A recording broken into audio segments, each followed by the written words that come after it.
lived a fisherman and his wife, who lived in a pigsty not far from the sea. The fisherman would go fishing. One day, as he sat with his net began to pull. He caught a huge flounder. To his great surprise, the flounder began to speak. Hi friend, how are you? I'm fine, thank you. Today I'll fish with my rod. And today I'll fish with my net. Let's see what we are getting today.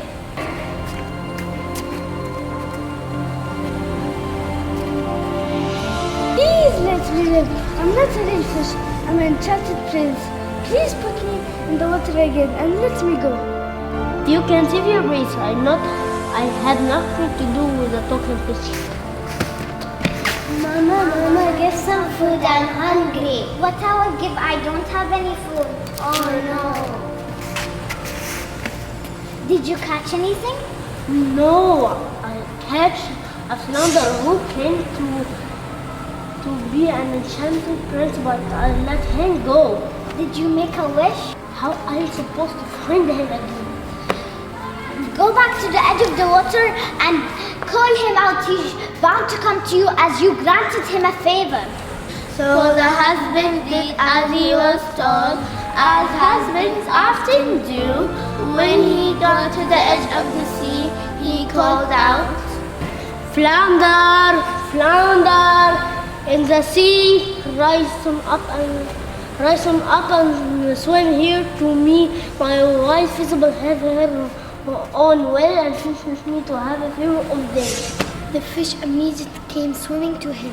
What does she want? My wife told me that since I managed to catch you, I should have made a wish too.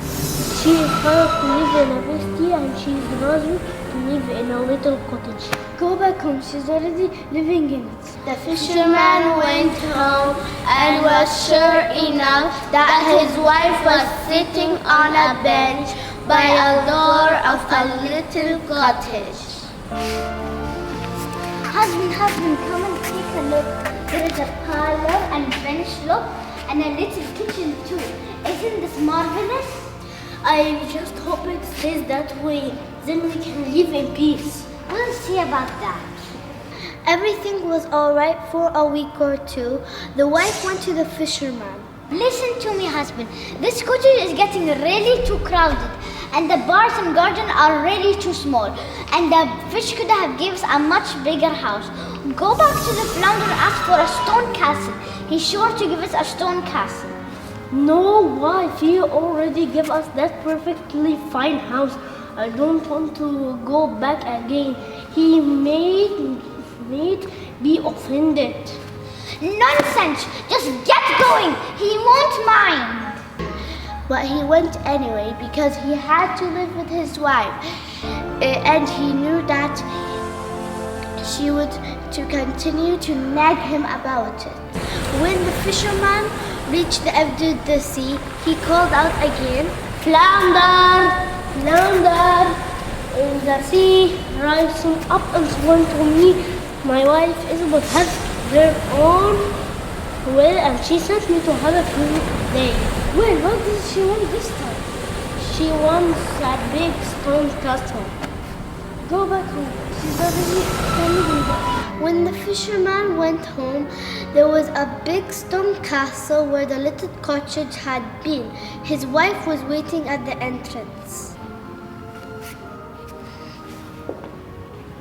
Dear husband, wait until you see the marvelous tables and the light decorations and this pure gold table. Isn't this marvelous? How are you going to take care of all of this? There are servants, and wait until you see the garden out back. It's filled with exotic flowers and trees and fruits. Isn't this marvelous? I suppose so. I just hope it stays that way. We'll see about that. They went to bed, but the wife woke up just as the sun was rising. She looked out of the window at the magnificent countryside around the castle.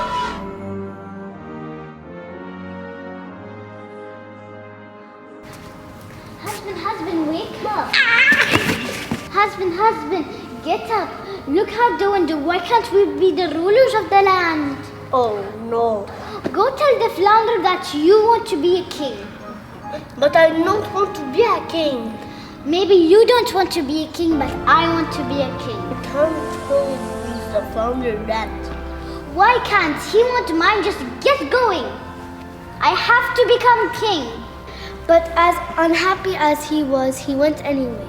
When he arrived at the shore, he noticed that the sea was gray and black and had a foul smell to it. He called out for the fish. Flounder, flounder, in the sea, rise on up and swim to me.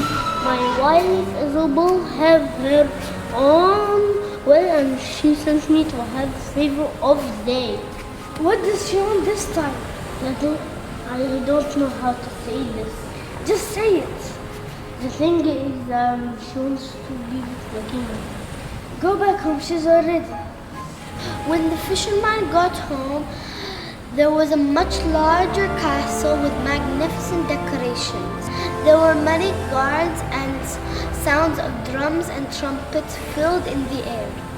He finally found his wife seated high up on a throne of gold. She was wearing a crown and holding a scepter. And there was a row of ladies in waiting, each one a little shorter than the last.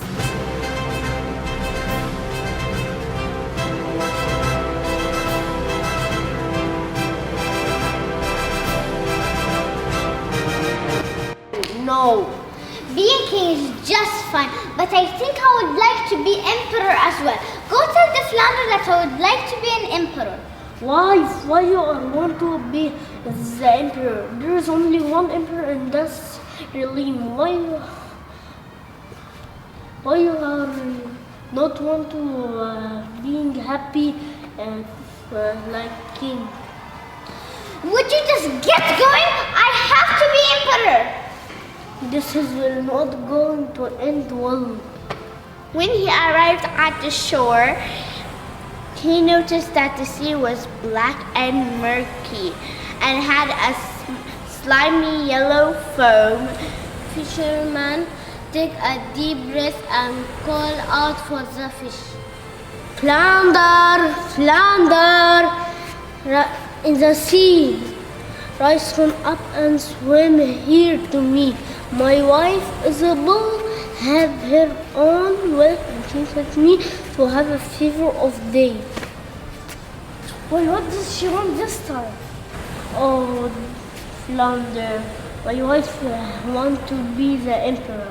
Go back home, she's already. When the fisherman arrived home, the wife was wearing a high crown with diamonds, and dukes and princesses were before her.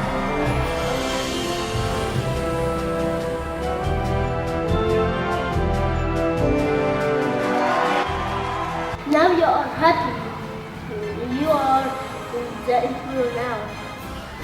Yes, I am the emperor. Well, why if you are looked finally the emperor? Yes, I am an emperor. You are happy being emperor? Why are you starting there? Now that I am emperor, I want to become pope.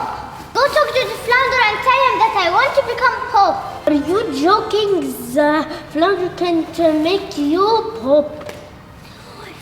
You're hoggish. If he can make me emperor, he can also make me pope. Go tell the flounder that I want to become pope. Filled with dread, the fisherman returned to the sea, where a strong wind was blowing, and leaves were swirling in the sky, and the water was boiling. The fisherman cried out with fear. Flounder, flounder, in the sea, rise from up and swim here to me. My wife Isabel have her own well, and she sent me to have a favor of day. Well, what does she want this time? Hear me, she wants to become pope. Go back home, she's already. And so he did. When he arrived home, there was a church. Inside the church, there were thousands of candles. His wife was wearing a gold robe. Now you are happy. You are hope. Nothing is beyond that. Let's see about that. The fisherman fell into a deep, sound sleep, but she stood near the window all night thinking about what else she could become. The next morning, the sun shone its bright light through the window, and she had an idea.